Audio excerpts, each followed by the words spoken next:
So with the upcoming film Prey hitting Hulu, a prequel film to the film we're talking about today, got to go back to the original. As I've always said, I've looked very much like Arnold Schwarzenegger for most of my life, so he's a kinsmanship to myself. We're going to talk about the original Predator today. Yeah. And, oh, Nick, you're here? Nick, you son of a...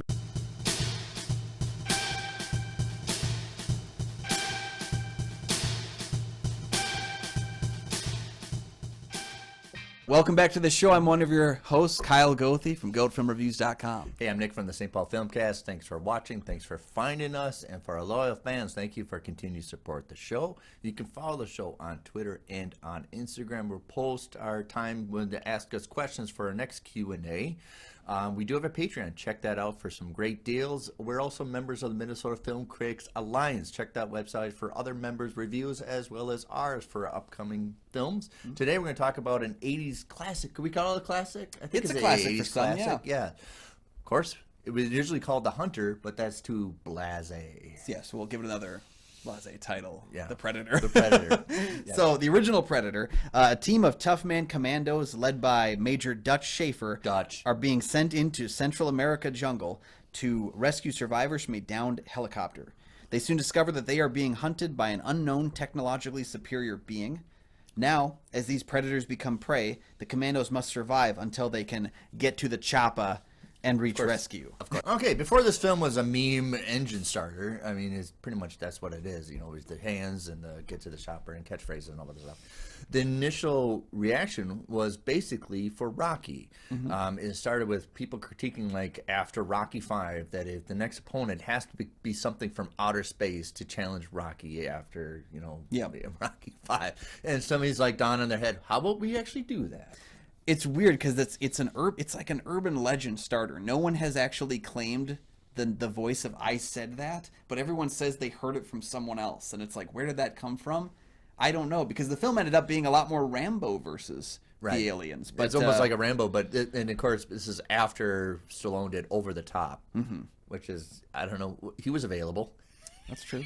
Well, so you had a lot of people behind, like the toughest men in the world were kind of hitting on this film. You had Arnold Schwarzenegger in the lead. You had Carl Weathers, who apparently Apollo Creed did survive, and he just moved to the jungle. You also get Jesse Ventura. This is, I think, one of only 4 films that has 2 governors playing actual characters in history before they hit it, of course. And we've got a stacked cast of those people. Not to mention, what a lot of people don't know was that Jean-Claude Van Damme was originally cast as the Predator, and there is some footage of him playing the role. Yeah, it's a really bad looking alien. It's really a terrible looking alien. So this movie was saved long before the editing bay by a lot of other, like, really small switches and changes that were made. The getting rid of Jean-Claude Van Damme. I enjoy Jean-Claude Van Damme. That is a terrible look for that character. No. And also, again, you have a shorter actor playing this unseen force. You kind of need a larger actor so that when they are invisible, it takes up more space in the frame. There's all these, like, little changes that were made, and I think the sealing of the deal is bringing in Stan Winston to redesign the Predator before they ended up using that terrible figure into what we've seen today. Now, I'm going to smash another myth. I believe there's a documentary about Stan when they had to redesign the monster was on shared an airplane seat next to James Cameron.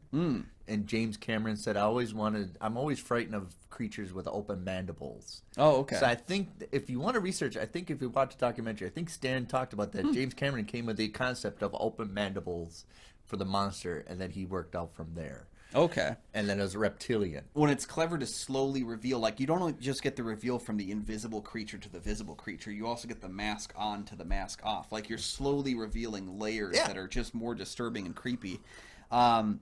Watching this movie, this was not a movie I grew up with.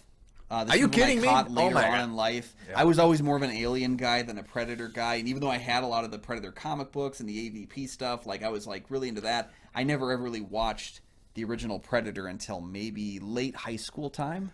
I picked it up for super cheap, watched it, didn't love it, kind of just left it sitting there. It's a movie that's grown with me over time. It's never going to be as good as the best Alien movies, but I enjoy the machismo at all. Well, this was one that when I was a kid, I was 10 in 87, and Arnold was always battling kind of real things. Like, he was doing real raw deal, kind of like those street bang 'em up. And then when Commando came out, then it was kind of like, all right, he is perfect for action. Let's find something else to get him out in the woods to be a one-man force.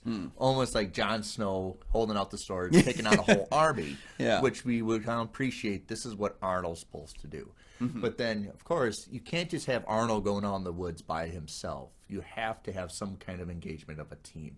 And I understand, I like the writing for this. Actually, writing saves this movie because you have the whole point of the mission is just a rescue mission that we've seen many times before with Chuck Norris. Yes. But we're going to take it to a different level. What's clever about the screenplay... Mission in action movies and stuff like that. Yeah, what's really clever about the screenplay is it has... People don't give this movie as much credit as they do, say, what we get later on with, like, From Dusk Till Dawn. This movie makes a hard turn halfway through. You know, it's maybe more hinted at than From Dusk Till Dawn was, but about halfway through this movie, it switches from an action movie to a sci-fi movie that you didn't really have the first half. At the beginning, it's just kind of a regular mission. Right. I was like, we seen Commando like a year ago. Okay, it's like another Commando. Yeah, and I forget how long it takes before we actually start getting the Predator's involvement in the story. It does take up a good chunk of time with this opening mission. The screenplay was written by Jim Thomas and John Thomas, two brothers who had not done a screenplay for a major feature at this point and had no credibility, so they were slipping the screenplay under people's executive doors at studios trying to have somebody... Was it called A Hunter on the screen? I think it was Hunter at the time. Their original screenplay also only had one character facing off against the Predator for a bulk of the movie and a lot less dialogue just because there was no one else for him to talk to. It was Schwarzenegger who had gotten his hands on that and said... I'm not interested in doing this movie if there isn't a team. He goes, because I don't want to have to... I don't think the movie is going to be fun, one person versus an alien. Right. The idea works, but executing that would be very tough. It's a short film. Most of the time you don't, most of the time you don't have a lot of talking then. It's a short film. What's your story, you know? Unless you write the book. And then you get his inner dialogue about how. Yeah, you'd probably have to do the the Harrison Ford narrating Blade Runner, kind of moment where you'd have to have him telling you what he's doing a lot. Well, the more. whole point of Batman having Alfred is so Batman doesn't talk to himself all day. Exactly. Yeah. Even though he's a high introvert. Yeah. So you need. I like the assemblage of a team, and you're going almost on a Suicide Squad. Yes. Because the whole point of Dutch rounding up this team is, for this perspective, they're expendable. Got it? Yeah. And he's going to come out squeaky clean. Yeah, which, side note, bring in Carl Weathers for Expendable 4. Like, why have we not had that? Anyway, so rounding up the cast, we have Elpedia Carrillo playing Anna, who is kind of their captive that they've taken in there. I really like that she's got kind of a different angle to what they have. She has the sci-fi exposition, whereas they kind of have the action exposition that they have to do. Bill Duke playing Mac. Bill Duke we've covered a movie that Bill Duke appeared in, Mandy, recently on the show as well. It's the one flaw in the movie is his death doesn't really fit for continuity because it gets his head blown off, and then Carl Weathers sees his head is still intact. It's kind of the one thing that kind of irks me in the movie. Again, it's those little changes they had to make during production that some of them didn't help, but they were like saving elements of what would later help. It's kind of like we took sacrifices. But I do like way. The play of how he looks like I'm going to punch everybody's lights out. Yes. Yeah. We also have Richard Chavez as Poncho. He's not an actor I'm as familiar with, but I do think he is the... I think he was in Poltergeist. Comic relief. Yeah, I think he was in one. No, is that Sonny Landham? I think who was Billy, who was in Poltergeist. Billy, I'm sorry. Poncho is he's kind of the smaller guy, the thinner guy, the one that gets injured by the falling log as it comes through. Okay. I like him because he's kind of that scaled back, more relatable element character. He's the kind of the normal guy that's hanging out in the group, the one that doesn't work out as much, but he's there and he's a tough guy. Jesse Ventura playing Blaine, of course. Sonny Landham as Billy, who the studio was forced to hire a bodyguard for, not for him, but for everyone around him, because he was notoriously violent with a bad temper. Now imagine being an actor who's known for fighting other people, not in movies, to the point where they have to hire a bodyguard for you. Okay, knock it off. Now, I remember breaking up your flow. No, you're good. Yeah. I remember Entertainment Tonight was actually on set because this was on location. I think they went to South America? I believe so, Central America to film this. And then they got a chance to, I don't know, John Tesh or whatever, were out there interviewing him, and they were sitting in chairs out in the sun.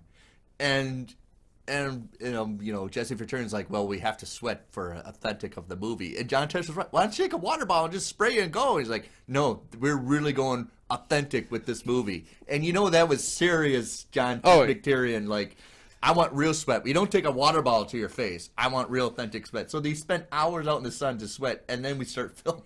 Yeah. And not in the shade. He goes, when I need them to bleed, I carry the knife around. I always remember that interview on Entertainment Tonight where they talked about him on the set. We're on the set with this movie Predator with Arnold, but he's out shooting this scene, and they talk to why are you sitting out in the sunlight? We have to sweat for the movie.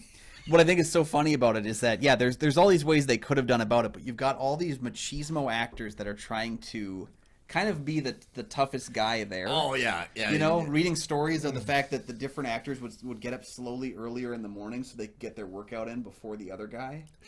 And that, Ventura, I guess, tried to mock Schwarzenegger by spraying himself down with water in the workout room so that when he left, he looked like he had done a harder workout than Schwarzenegger did. You know, Carl Weathers had told them all that he was naturally fit.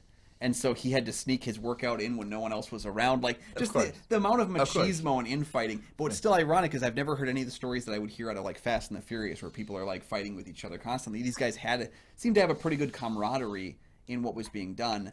They worked out together. They went to training together. So it did feel like there was kind of this inclusivity in the group. And I appreciate that about them. Because when one of them dies, you feel that pain that they each feel as members of this team. Even though they are expendable, they don't want to lose a guy. And it's noticed and felt. And you got to have a signature weapon, right? You know, Justin Ventura's got to have the biggest gun. Yeah, I think he was the first actor to wield that type of weapon on screen as well. And, you know, Schwarzenegger would later use it. That's exactly why Schwarzenegger using the T2. He's like, I'm going to do it better. Yeah, I'm going to do it, and I'm going to handle it much better. Right? Yep. Yes. Somebody else we didn't bring up, too, Shane Black appears in the film as an actor playing Hawkins. Supposed to provide the comedy relief, and he's not comedy. He's almost like, I am funny, just... Yeah. I think it's funny because I think it's funny that he's not funny because I do think Shane Black is inherently a funny guy. He would later return to this franchise as writer-director for the fourth film, which is The Predator. It's okay. Which is fine. Yeah. It's not. It's better than the second one, I think, but it's not great still. People he do was like also, the second one better. Yeah, that's ridiculous. Some I people can't understand that at all. Do like the second one. But Shane Black was hired so that he could be there to doctor up the script if needed. He was put on set there, which I think is funny because, of course, he had just sold his Lethal Weapon script to Joel Silver, so he was kind of becoming the hot property at the time, kind of exploding. And so they're like, let's bring him out here and act because he wanted to act. But yeah, he does kind of get lost in the shuffle, and he's dispatched a little bit quicker. Where it's like, I like Shane Black. I would have liked to have seen him more. So. But you need that one guy that just is irritant. Yeah, I'm funny. Just listen, I am funny. Yeah. As sidebar for Predator 2, if you can find where Gary Busey gets interviewed about the making of the movie, and if you can understand what the hell he's talking about, I'll give you a thumbs up. If you can watch that interview with subtitles, I found. I have seen it, and what's funny is that all the stuff he's describing about Predator 2 and how it was connected to Predator 1 was later cut out of Predator 2. So even though you can't understand what he's saying half the time, when you finally bring it in, he has no connection to the film that he once did. And the same kind of thing happens with his son in Predator 4, connecting it to Predator 2. It's all eliminated again. So it's wonderful, right? You could just all you can say is Predator comes back. He's not in the jungle anymore. He's in the city. That's all you needed to say. But he goes on this 5 minutes of this ether. And Predator, concrete, jungle. That's why the game and the comic book sounded so good. Yes. Yeah. When JCVD himself left the project from a number of reasons, he was upset because he wasn't visible in the film. He was upset because he didn't like the idea of like doing all this work, and he felt the costume was very. He said he passed out wearing the costume. I actually kind of believe that, given the hot temperatures. Right, they're in the jungle, for God's sake. So they brought in to replace him Kevin Peter Hall, who is seen at the end of the film as one of the helicopter pilots as well. Yeah. Kevin Peter Hall is 7'2", so he was at least 9 inches taller than the tallest guy there. Yeah, which is pretty good to have. He does provide a more imposing presence. But you had to do that. If you're going to have these bodybuilders run around, you have to have something that would terrify the bodybuilders, which is somebody that's going to be 7'2" that played Bigfoot in Harry and the Hendersons. Yeah, exactly. So he's just come off playing Bigfoot, so he could handle being in a hot suit. Because I got to imagine that Harry and the Hendersons suit was really, really not comfortable. Oh God, it looked uncomfortable. Yeah. So he had gone to the set. Had worn the costume that Van Damme had worn for a little bit before they had to realize we have to redesign because he's not fitting. He's way too tight in this costume. I think he's like 2 feet taller than Van Damme was. So they had to redesign the costume again. A blessing in disguise because we got the one that was finished. But both costumes Kevin Peter Hall couldn't see out of very well.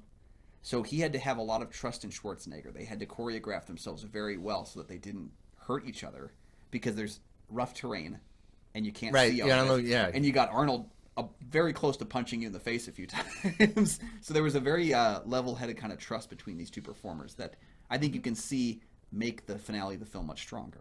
Right, and you have a villain that's smarter than you, bigger than you, stronger than you, and it's kind of cheating because he has all the advanced technology. So how the hell are you going to... Of course, he does the old school training. I like that. It's a little bit like Rocky. You know, if you have the advanced technology, then I'm going to do old school lift logs to get to that. And it's kind of like the 80s action star version of what we saw with like New French Extremity, like High Tension, where like our characters are regressing to their most primal forms. Exactly. It's just the 80s action version.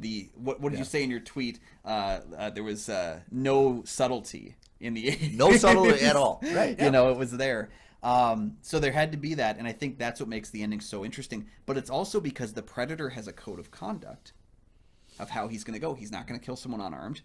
Well, he's actually one of the better villains in film history because you respect him, even though he's he's out there for pleasure, right? Yeah, he's out there just to have fun, and like deer hunters going out to shoot, get deer. They're not there to kill them. You just, I have my trophies. Yeah, he wears his trophies. There's a level of respect, and I think that's what makes the final battle even better too. Is that they both respect each other on their playing fields. Yes. But the Predator does get rid of some of his weaponry because he wants to face this guy on his own and beat him. One thing from the finale of the film that I hate. One thing I hate about the finale. Oh, film, come on! You can't hate this movie. It's that Peter Cullen voice at the end and the laughter.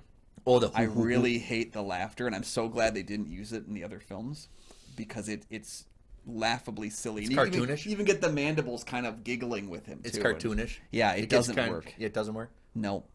But what's funny too is that that's exactly the thing that Alien cut out of their film was they were going to have the alien speak at one point.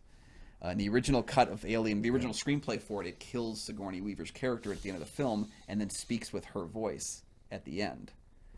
Okay. Which would have been awful. It would. If they use it in this film... Because you're humanizing it, right? Yeah. It doesn't speak the language, and the number system's all different. It's Alien. Yeah. Why do you need this? You got to think Alien. So, right. I love when... It's a very signature 80s movie because it's high octane. It's not subtle. No. And what we did in the 80s is we mixed genres the entire time. Ghostbusters is a horror movie and a comedy. You know, Back to the Future is sci-fi, comedy, drama, and stuff like that. So we were constantly mixing genres throughout the 80s, kind of like, well, we could do this and blend it together. And this is sci-fi with, your action. This is Commando and Alien at the same time. Yeah, so we're just blending genres and can consider it. And as well as reflecting a lot of things that we've seen back in the 80s as well as the 70s and stuff we've seen before. Yeah, it almost feels like that carryover of once Jaws became big in 75, so many movies were pitched as Jaws on an iceberg. Or, like Jaws, but this. And that's kind of what this is it's like Rambo, but with an alien. That was what the 80s really came down to in a lot of ways, was experimentation with, let's take a proven formula and twist it one more notch. Try something different with that formula. And again, we would later on go on to see these kind of Commandos versus something movies that would kind of play out through the early 90s to a much more ripped off and lesser extent. Yeah. And not subtle. No. Everybody's got to bench 450 pounds, unless you're in the movie. Do you want to know my favorite part besides the actual creature? Because I love a good creature effect, but my favorite element in this film, other than the creation of the creature, is the score from Alan Silvestri. Very retaining. Very cool score. We critique the movies where the music is kind of forgettable. We forget it even has it, but this is like you understand it. Yes, so much so that this is the. So Silvestri had never done a straight action movie before, but he was coming off the success of Back to the Future, so he had to try and figure out a way to kind of do something different, not be playing in the same realm. Back to the Future sounds very grand. Yes. And it's weird when you really look at things like Alan Silvestri working on that film, but then also even just his Avengers score, like he just has he doesn't get the kind of credit that like a Williams has, but he has a wide plethora of work that he put out. I mentioned that because Back to the Future doesn't seem like a grand film, but it is. It's a very grand adventure. Yeah. Where Predator, it seems like we're just marching into death. Yeah. It's constantly marching to death. It's almost like he knows when the score needs to take over and when it needs to let the actors play. Right. He's got a very strong knack for that, and he does that. I mean, with the big bombastic films, the Avengers and what have you. He knows when to like throw in the heavy curtain and pull it back. He's the only composer to do 2 Predator films. No other composer returned for another one. He did Predator 2. Oh, he did? But he did not do any of the AVPs. He didn't do the other Predator sequels that came out afterward. He's the only person who returned for a second round in either Alien or Predator movies. Everyone else was a one and done kind of a thing. So, and again, in the end, we don't get the video game Contra without this movie. oh yeah, if you look at that poster on Contra, that is him. That is Rambo, and that is Arnold on the cover, right? Yep. Yeah. Yeah. How do we not notice that as kids? I don't know. I think we trusted games more. There's a great, if you look on Cinemassacre, the Angry Video Game Nerd goes heavily into this on one of his episodes where he compares Contra to Predator and stuff, and it's pretty good stuff that you don't notice. But we weren't into subtlety, right? It. We're so heavily into non-subtlety that sometimes obvious we're missed. So you're saying Contra is Predator, but a video game. Right. Sometimes we were so not into subtlety that sometimes we missed the obvious so much. Yep. Yeah. So Predator was, of course, followed by 3 direct sequels, 2 crossovers with Alien. And, I liked the part 2. Predator 2? Yeah. I get frustrated. I like some of the elements of it. I really hate the laser guns and I find the human villains to be very. You got to unlikable. understand we're mixing genres, so they put Predator in the street. We have to do like Lethal Weapon, Predator. Yeah. So we did get Danny Glover. Yeah, it felt like a movie that should have catered to. It was more than it I did. don't understand because you like Lethal Weapon. It's pretty much Alien in this versus Lethal Weapon. Yeah. Yeah, I don't know. It's never worked for me. Okay. I actually think I saw Predator 2 before the first film, though. And so that's what's even more shocking to me is usually the first one you watch is the one you stick because it's with. actually what you like. You don't have to have all the exposition. It just starts. Boom. It's there. Yeah. Yeah. Yeah, but overall, I think 3 sequels, 2 crossovers, and now the prequel coming to Hulu next month from Dan. The one on the Trachtenberg. planet I liked. Predators, yeah, with Adrian Brody. I really dig. That might actually be my favorite one. I can't say for certain, but that might be my favorite singular Morbius installment. in it. He kind of went Morbius in it. Yeah. So you had to see Predator. My God, it's required viewing. Yeah, and it's a cult classic. It's not a film. Not Even really if a you've cult never classic. seen the film, I don't think we spoiled much for you because it's a slasher movie with an alien and 40 years. What is 35 years? 35 now, I 35, believe. Yeah. yeah. So, have you seen the film? Let us know down below your thoughts on it. Are you going to be watching Prey when it drops next month on Hulu? Let us Of know course about that I as will. well. Yeah. I'm excited for Of course it. you will. I like the director. It's something different too. It's not the same story. We're pulling it back hundreds of years. That's a cool idea for me. So, Well, you eventually, I'm just free thinking. Eventually, you have to find something that's gigantic, even more menacing for the predators. Right? yeah. That they're our prey. They've experimented with that a little bit, but they've never gone fully there. And what I want them to do is go. This is a case where I think go back to the comic books for a lot of it, because the comic books have some interesting ideas. There's a Western one, which is set in the 1850s in like an old West town, getting besieged. You're by a mixing predator. genres. That's the whole point of I Predator. think that's what they should do with Predators. Stop putting them today and start putting them throughout time a little bit. I think, more. yeah, the whole premise. I mean, it's not the spark, but I think it's kind of evolved that Predator. You're kind of mixing genres to find out where you kind of play. Yeah, I'd like to see the Predator show up in the Revolutionary War at some point, and find a group of soldiers that are like marooned. I want to see something different with it. So let us know what you think about where the Predator franchise should go next down in the comments below. And while you're down there, please like and subscribe to the video. They're 2 things that don't cost you a single dime, but they help support the channel. You never miss new episodes of the show like we have on Mondays, Thursdays, and Scary Movie Saturdays. Once again as well, please check out that Patreon link down below. You can join some of our new Patreons that we have over there. Check out that link for tiers as low as $1. But if you join at $5 and up, you get access to our rotation of picking movies for us. You get to be in charge so that we don't have to be.